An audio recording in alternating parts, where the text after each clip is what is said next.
Thank you. So I'm going to talk about Propeller, which is a kind of configuration management system that I built myself because it was kind of too hard to figure out how to use Chef or Puppet or something like that. I thought I could read all their documentation or I could just write my own. And this was working yesterday, and of course now it's not. Isn't that lovely?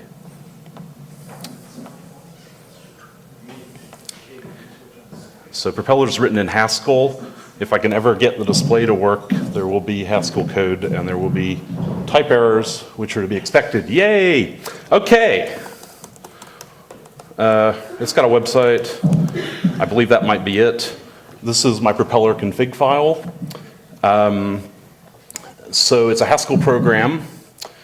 It has some hosts in it, which are the ones that I personally own and maintain. We're going to work today mostly on this host because it's kind of a throwaway host. And what I want to do is set up a quick web server using Docker. So this is Docker. Propeller is based on properties. Each of these lines with an add in front of it, or an ampersand in front of it, is a property of this host. And Propeller just goes off and makes sure that the host meets all these properties, which are defined using Haskell code. So I want to turn this web server property. I need to turn off this one because it's also using port 80. It's my, I'm traveling around, I want to get an SSH into the server, so I put a SSH in port 80. If I put a bang in front instead of the ampersand, if I put a bang in front instead of the ampersand, it disables the property. So I can now save this, tell Propeller to spin on that host. Hello. Okay. So then Propeller goes off and builds itself. Oh no, there's a type error. So this is actually a good thing. Up here it says can't match expected type revertible property with actual type property. So the problem here is that I reverted this property, but Propeller doesn't know how to undo. There's a web server, or there's a SSH listening on this port. So let's tell it how to disable it. Disable, okay. File contains line, no, we want it to lack the line. It's not listening on that port. It's a revertible property. Don't ask why I have to repeat it here. There will be an explanation involving Haskell. Okay, so, thank you. Okay, what did I need to do? I'll just build it and let it tell me. What are, oh, I see, table. Okay, so, let's see if it works now. I think it built, so it's probably going to work. It's now signed it, or it's signing it using my GPG key because it's pushing to a Git repository, and the other host is going to pull from that repository, verify it using my key to make sure that I'm not getting somebody else modifying my hosts. So all my configuration is public, and Propeller just operates using Git.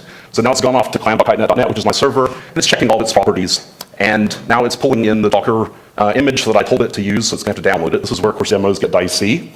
But so while it's doing that, like I said before, I wrote it because it was easier to write all my own code than to try to figure out how Puppet or Chef or something like that works. And why not? You kind of learn a lot about something just by going off and doing it. I might hit Control-C here in a minute because Docker is being slow today. I probably should have ran this before and let it pre-cache the image. But I guarantee you that it will work. And I really think that's about everything I wanted to show, although, let's see. I'll just keep it running, so maybe I can get to the end and it'll be working. Here's something else that's actually kind of cool. So I have this web server property, but I haven't set up the DNS yet. So let's see, how about, that seems like a reasonable name to put in the DNS, and that's actually all that I need to do. I can now go tell Propeller. Diatom happens to be my DNS server, and so all I have to tell it is, go update the DNS server now. And so everything is all kind of meshed together. You don't have to go worry about modifying a bunch of different files. It'll just, figure out everything. And I don't even have to go manually do this. It'll update every half an hour anyway from the Propeller config. And I think you can probably ping hello world.kitnet.net now, or about now, and it should work. Okay, awesome. So you know that it works to that degree, and I guarantee the Docker stuff also works. I showed you how you can revert a property by putting a bang in front of it, and when I'm done with this demo, I'll just go in and put a bang back in front of that web server, and then it'll go and delete the Docker image, and that kind of thing. So that's really all there is to it. It is Haskell, but it's not hard Haskell. I haven't mentioned the M word in this talk, for example. And I think that's all I need to say, unless somebody has a question. I think I have maybe 2 or 3 minutes. Brenner. I saw some muttering about non-fast forward cookies. I don't know. Let Git do its thing. I didn't really, yeah. I don't know, look, it's actually provisioning the Docker container now.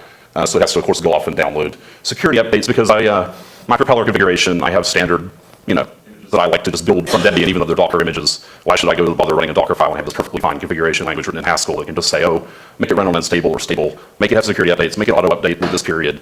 I could also mention that while I've written Propeller, which is about 6,000 lines of Haskell code, with about 3,000, I think, of those lines being specific to Propeller and the rest being little libraries that are perfectly generic, I accidentally re-implemented init because it needs to run in the Docker image and say, well, with the Docker, the property for this web server is down here, and it says app services installed and running Apache 2. So Propeller just says, well, if Apache 2 isn't running, I better go start it. So I accidentally run it. And also there's another one where you can say, oh, I have a property, run something every half an hour, run something every day, whenever, I don't care when. Whoops, that was Anacron, that was 200 lines of code. So it's kind of weird how this is happening. I think you get up there on top of a tower of abstraction and Haskell code and fun stuff, and these things become sort of easy. And I think now I'm almost out of time. One more question? Yes? That's okay. This is only for my own personal use and anyone who's crazy enough to go off and Propeller has this thing where you normally operate inside a .propeller directory in your home directory or wherever you really want to put it. And it has all the source code of Propeller, so you can go hack on it in any way that you like. This is a 10% or a 1% or something project for me. It's not, it's not a big important thing. It's just something I made for my own use, and if somebody else wants to, but it's not here to take over the world. It's here to take over my systems and make them happy. Now the real question, I guess, if I get a service running and run it for a while and get rid of it, Yep. You have to put a bang, and of course, push it once, when yeah. it's being needed, and then I can remove the bang. Yes, you may, that's right, and that's kind of odd. You would have to have state otherwise, and I want Propeller to be fairly stateless. But I'm keeping the state in the source code.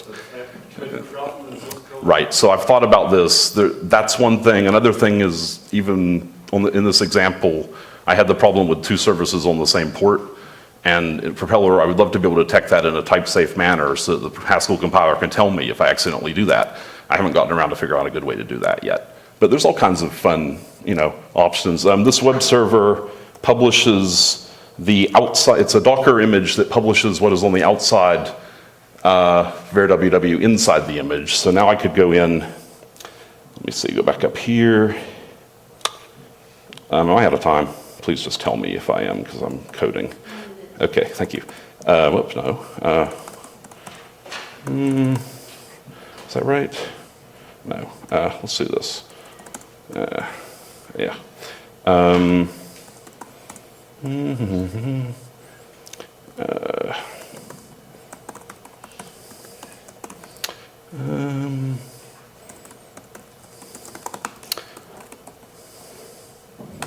wrong one. And the other one's still running. I think Propeller won't let me run two instances at once, but in a few minutes you can go to the web server and see the whole world. So, okay, thanks. On to the next one.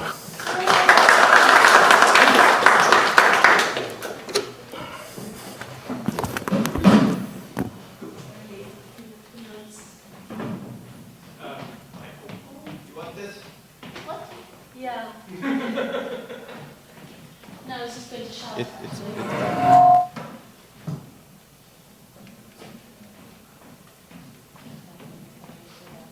Sorry, I think the biggest delaying factor is actually me. Next up, Malga with Arriero. And I'll totally come back again in a moment.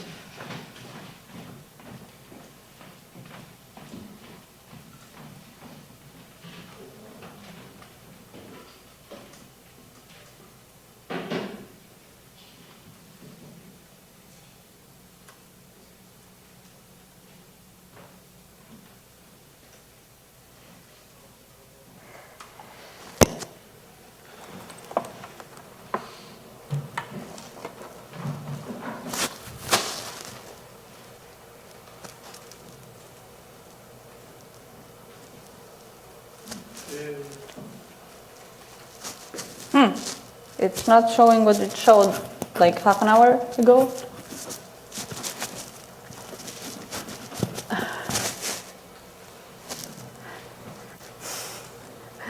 I tested this earlier.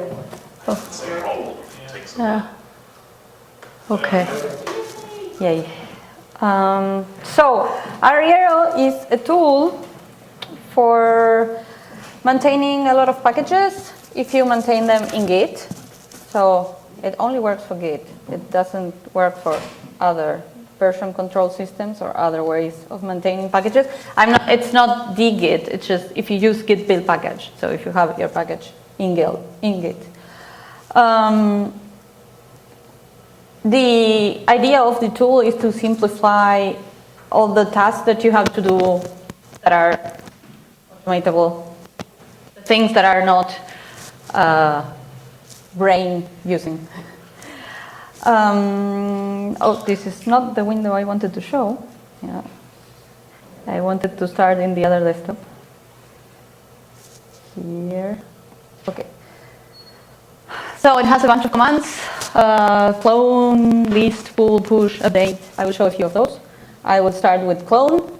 So if you have an existing Git repo for a package, as I said, this uses Git build package, so it has to be a package that works with Git build package.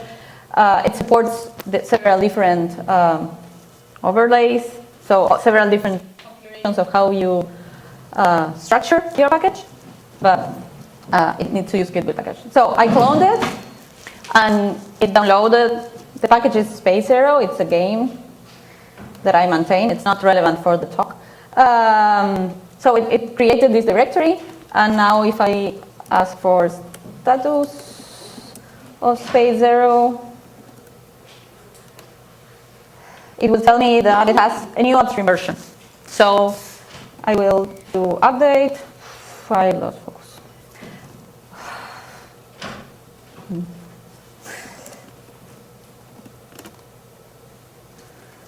Oh, I forgot the dash p.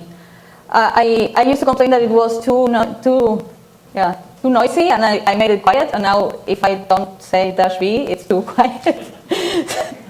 But yeah, so now it already has the new upstream version, and so if I change into this directory and look at the changelog, it already has the new upstream release. And it already created the changelog, and yeah, so the new version is there.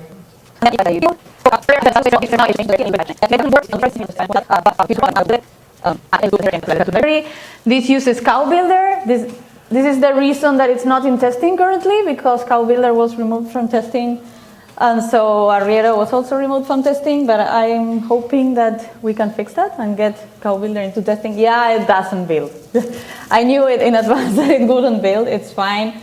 There's a patch that has been applied upstream, and so it needs to be like refreshed. But I'm not going to do that in the demo. I want to show another thing. So that was for like one package. I cloned the package, I updated the package, I was trying to build the package, but it failed. Now I also have a lot of packages for Cinnamon. So those packages for Cinnamon are in a file that I have, arriero-cinnamon.conf, that has only the packages for Cinnamon. So if I list the status for all of them, the -a means all the packages in that file. Well, this seems to be slower than it used to be. So it will list the status of all the packages. The interesting ones are not yet there. So for example, here it says this package has been built but not signed, because I built it earlier today, but I didn't upload it yet. Or these ones say that are unreleased because I've been making changes to them, but I didn't build them. So I can, for example, build all the ones that are unreleased. So which ones do I need to build? Cinnamon, Cinnamon session, fish.js. So Cinnamon, Cinnamon session, and fish.js. And I think those were the ones that I wanted to build. And settings theme.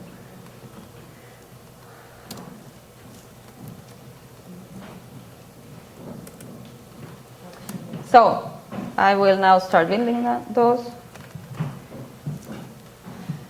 As you may have noticed, it updates the CowBuilder instance every time, so that it has an updated instance. And now it's building. So I asked it to build all those packages. If there are internal dependencies, it will resolve those. I will show the configuration file while this is building.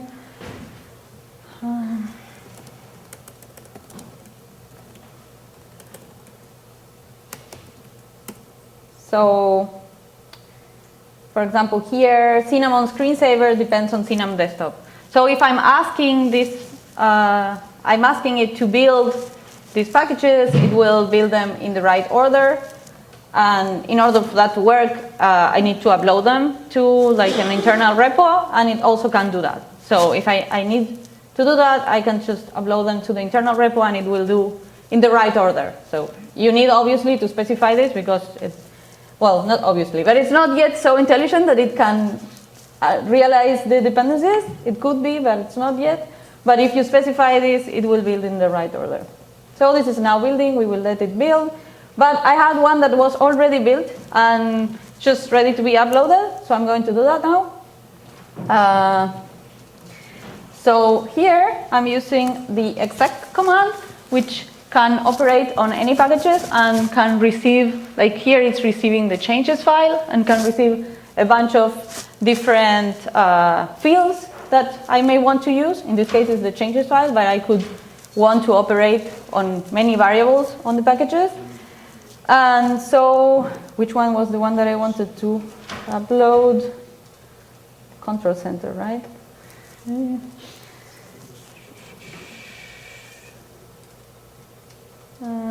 Build but not signed, control center. So let's sign and upload Cinnamon control center.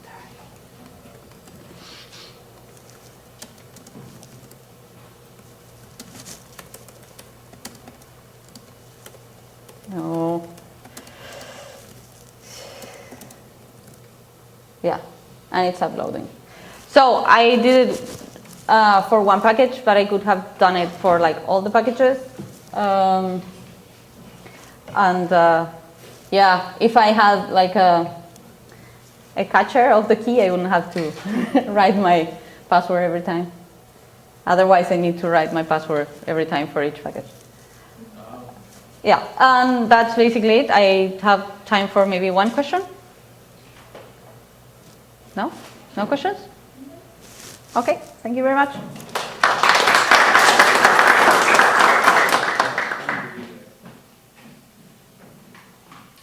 Next up, if this thing is on. Sorry, while we change, next up is Pabs with check all the things. All of them, not just some of them. All of them.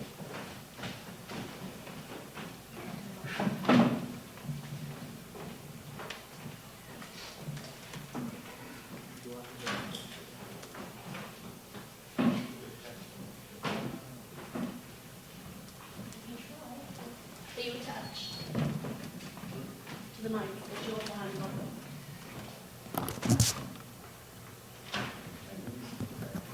And did some sort of magic.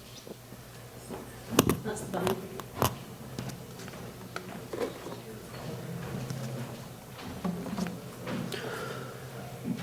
Okay, so initially I started out with this as a P-Builder hook for checking all of the things. As you can tell, it's not all that maintainable. You make the folder bigger. No.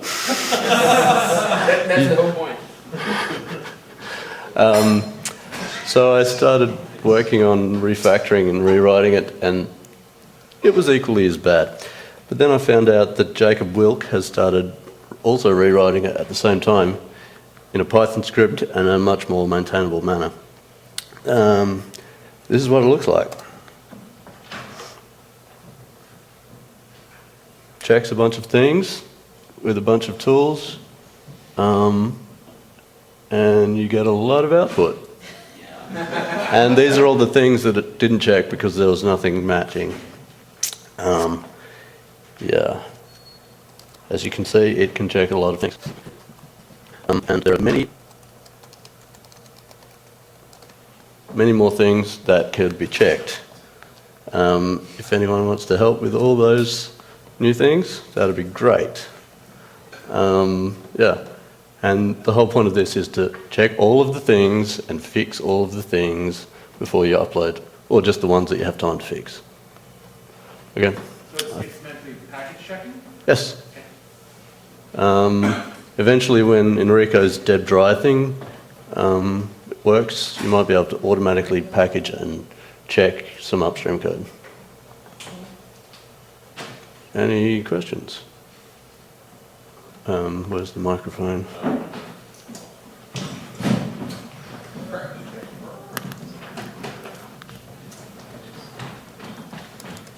Just wondering if the output could I don't look think it's on. I was just wondering if the output could look a little better, that's all. I mean, make it look like a No. seed or something, why not? Because there's so many different tools and they all have different output formats. Something like that is suited for the Firehose project, which aims to, it has a standardized machine-readable output format for static analysis tools. And so you could write a bunch of output passes for that generate that and then put that on the web, which is something that Paul Tagg is working on. This is just something for humans to read and filter through.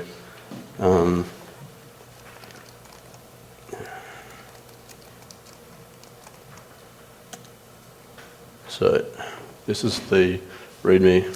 Hopefully it's readable. Yep.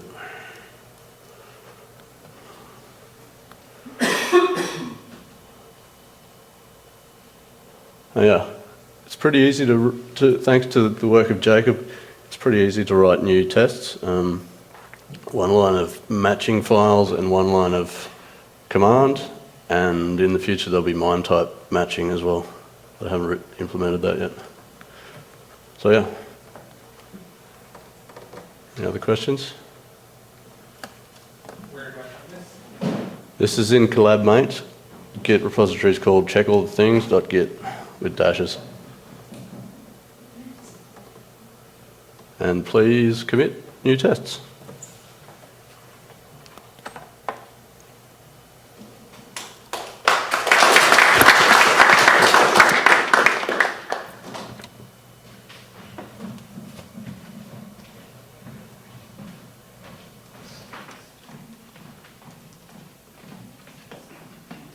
Right, we are more than halfway through. Now come the bits where I actually have to read. The next person up is Kumar Sukhani, and he's presenting Lil Debbie.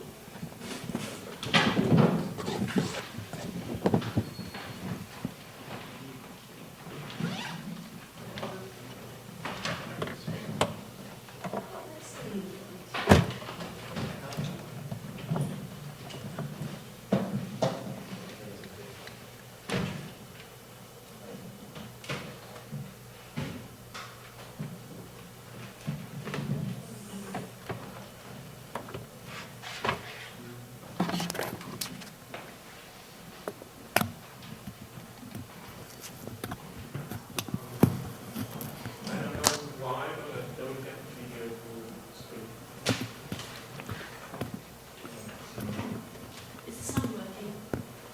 Hello?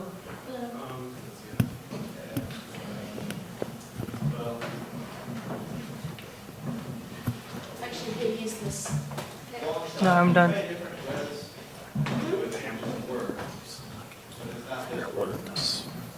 think it's upside down. Hello? I think it's upside down. Yeah, but it works. It works. Okay. Hello? At,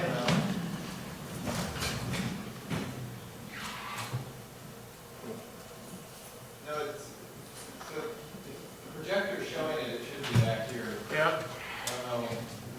that's not full.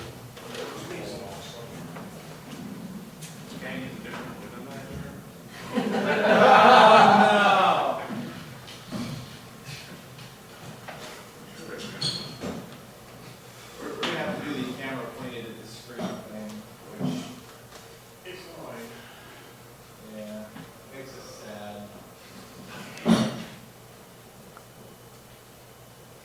what happened?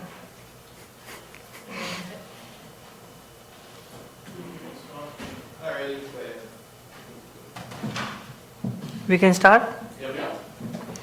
Actually, I got 2 demos, so you only decide which seems interesting to you. One is the Little Debbie, which I have mentioned. It is running Debian on Android. And the other one is Alexi on Android. It's running 2 Android instances on an emulator, that is ICS and Jelly Bean simultaneously. So, first or second? Actually, first I have shown already. There were not many people at that time. So, first one. So, it's already running on my phone. I'm capturing my screen using Wi-Fi, so it's a bit slow. This is the UI of the app. I've already installed it because installation takes some time. So after you install it, you have to click on the install button. It will ask you related to which Debian version you have to install and which architecture, ARM EL or ARM HF. After that, you will see this screen, Start Debian. I'm not sure if everyone can see that.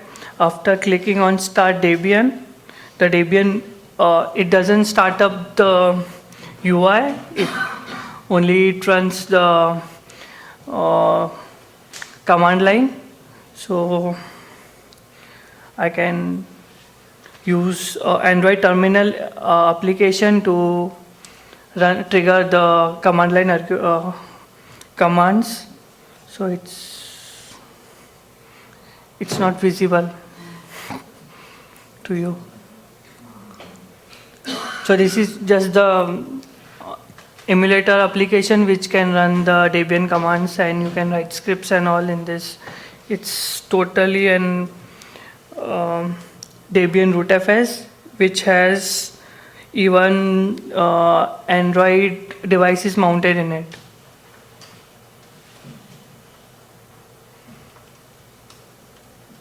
That's it. Huh? Yes. So the other one is also running. This is ICS. No, it's Jelly Bean. Sorry.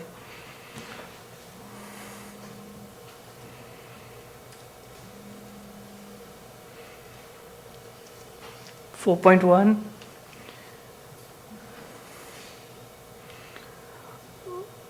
I'm using Alexi Linux containers to run two instances. For that, I have made changes in the Linux kernel. I am using 2.6.29, I guess.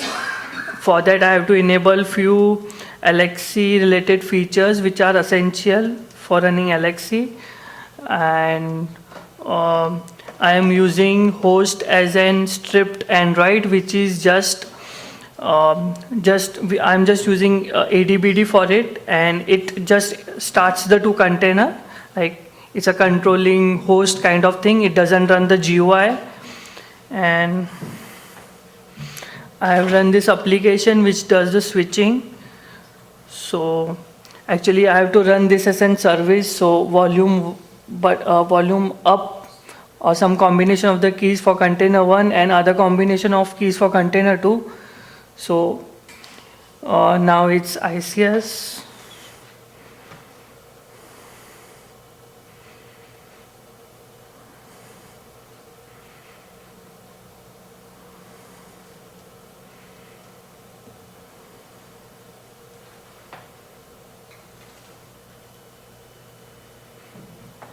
.0. The kernel is the same, 2.6.29.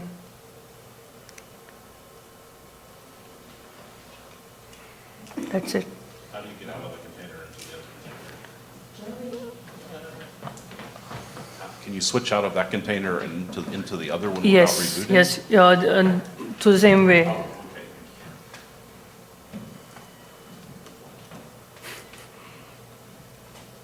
Was that it? Okay, excellent. One more. Thank you.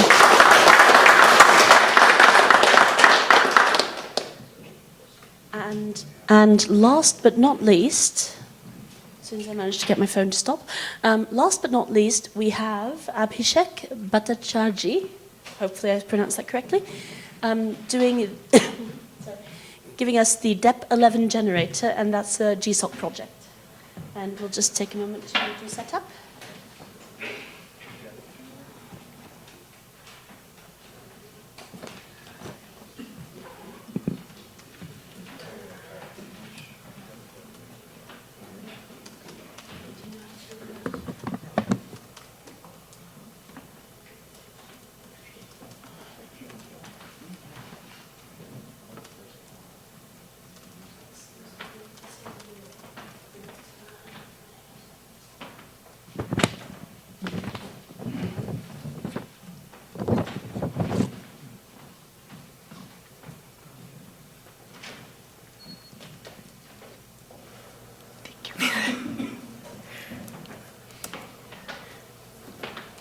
Okay.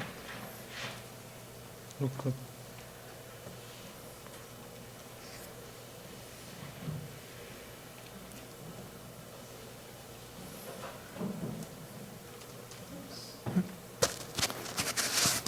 Thanks.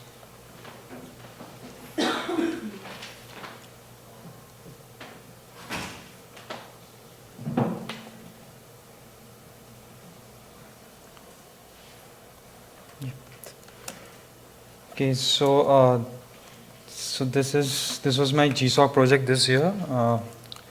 It's basically adding a feature to DAC, which is Debian Archive Kit. So DEP11 is Debian Enhancement Proposal number 11. So it's about AppStream, adding the feature of AppStream to Debian.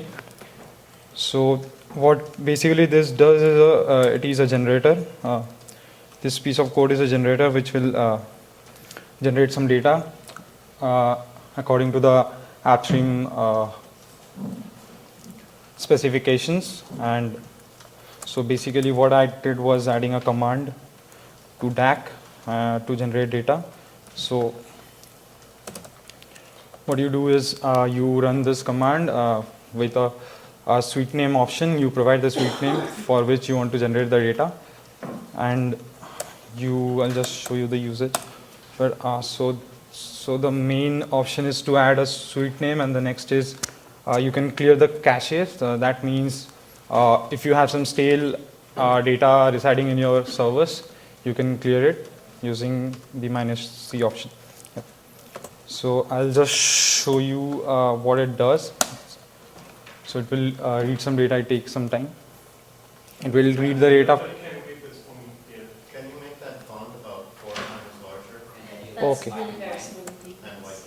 white on black? Or Yep.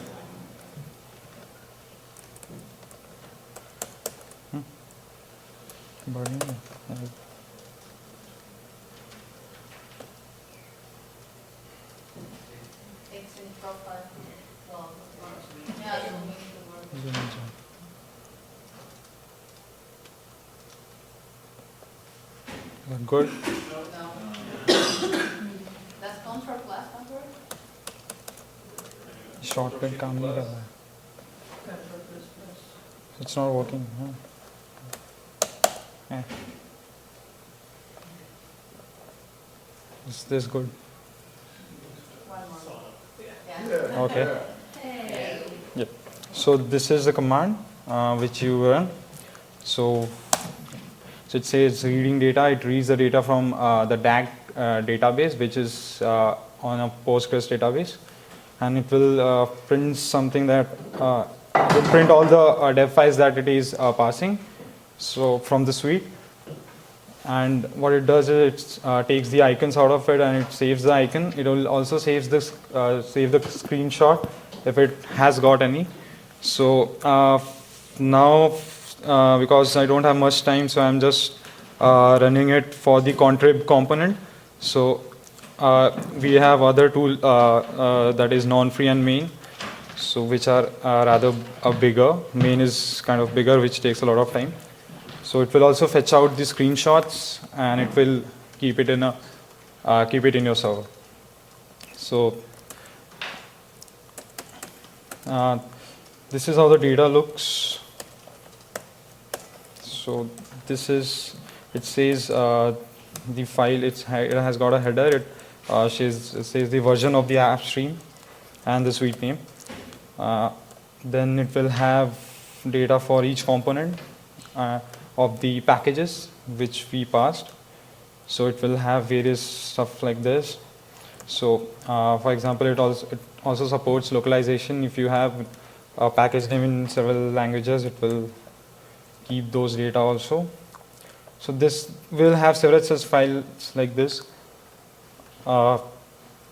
This is AMD 64 architecture, so we have different files for different architectures, and the icons kind of this will look like this. So I'll just show you.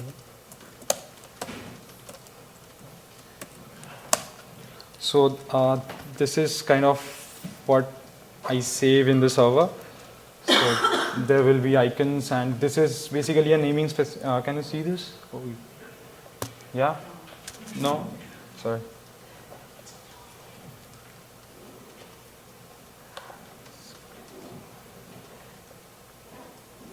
Yes? Yeah.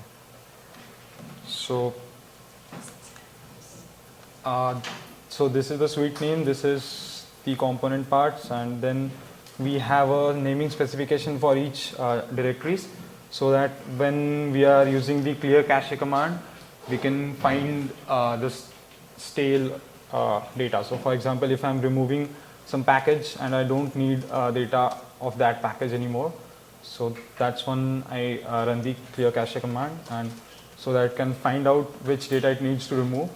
So for that, this naming specification has been used. So we have icons stored here. We also have screenshots, which was a result of a previous run, for example this. So this is a screenshot of this package.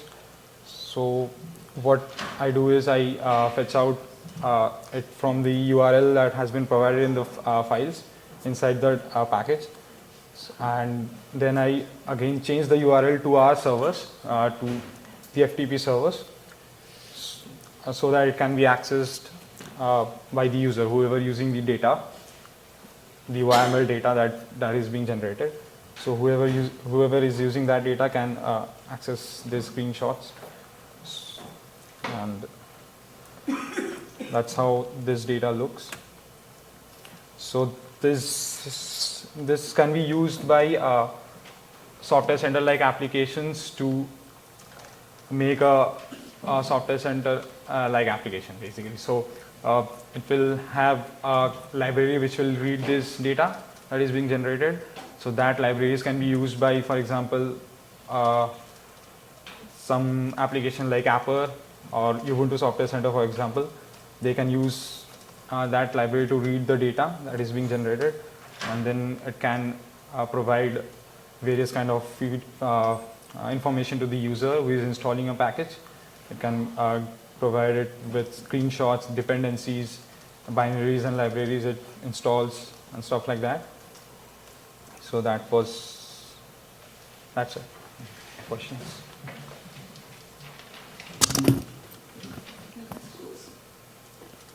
Okay. Thank you.